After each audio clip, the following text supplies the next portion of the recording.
welcome to the Tolhouse Museum. This building is a fantastic architectural gem. It probably dates from the 12th century when the Cinque Port bailiffs were partly in control of Yarmouth and it was owned by the king. When you look at the building, you can see it exudes quality and architectural bliss. It's such a lovely building. We've got it listed as a merchant's house originally, but we don't think that was the case. The architecture is far too grand to be that, and it would make sense to be the main court hall for the town from the 12th century. But it's undergone several alterations. One of the first was in 1209, when King John decided not to own Yarmouth and gave it back to the merchants, and the merchants became the bailiffs and the corporation. And there was 76 men involved with that, 48 common councillors, 24 aldermen, and the 4 bailiffs that are presiding here. They'd have the court leets, the court barons, the assizes. They'll also have later on the piracy courts to do the admiralty. And predominantly, it was a very busy building. It's a building of power and authority, not a building of death. But it also had a jail. It was called the Hold, and the Hold is where people were detained until the courts came to visit, and then they'd come up, have their court case read, and then of course they'd be on their way either to the gallows, which are on the North Deans and South Deans, and they were 40 feet high, and they were so high so they were above the town wall, so that incoming ships could see the town, didn't want to mess around. It's interesting to note, if I quickly show you some graphics here, this is how the town looked in the Middle Ages, and we can see on this graphic all these passageways or roads that lie in the town. And basically the town developed on a sand spit, and the idea was that ships couldn't get up the river. It was 7 miles long, so they'd land on the beach in this area, and then all the goods would be moved across the town or by hand onto barges and wherries to Norwich.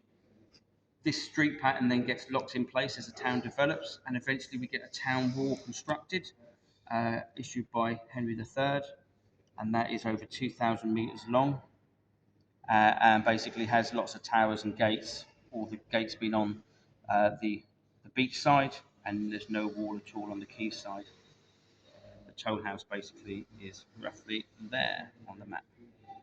So it's interesting to note that it's quite close to the old castle. There was a castle in this area, and it's possible that the two had quite an important relationship together.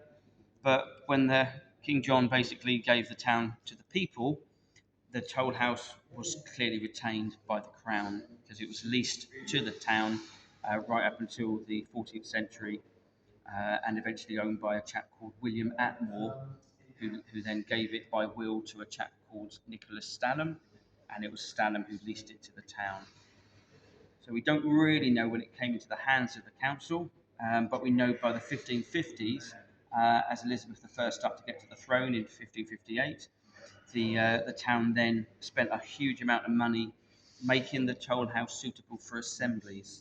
So it would suggest that they spent quite a lot of money, and we think they put on the external staircase, which is called a pentis, and they probably put in the 2 large archways, which are probably monastic, from the local Greyfriars Church. The building retained its use as a town hall right up until the 1880s, where the new town hall on the quay was built, but the prison stayed here until about 1890 when it was moved to Norwich.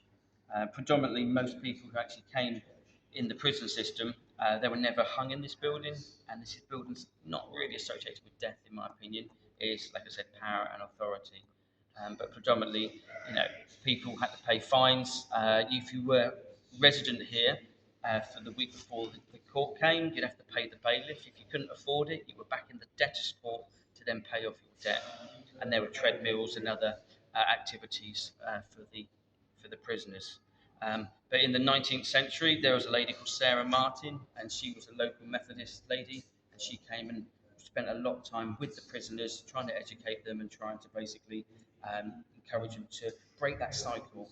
A lot of people were illiterate, and actually getting jobs in the early days, I'm sure, was quite challenging. And she tried to break that circuit, really. There are still 4 cells surviving from the time of the prison, but they date till about the mid 1700s. But they're clad in elm and oak, but they were historically accessed by the big spiral tower, which is on the outside of the building, that went to 5 floors. But they're stunning to see. They survived the fire. We were burned in 1941 within centuries, which unfortunately destroyed all our roof and anything made of wood. So we've got very little architectural information here to tell you about. But there's plenty of things to read as you go around.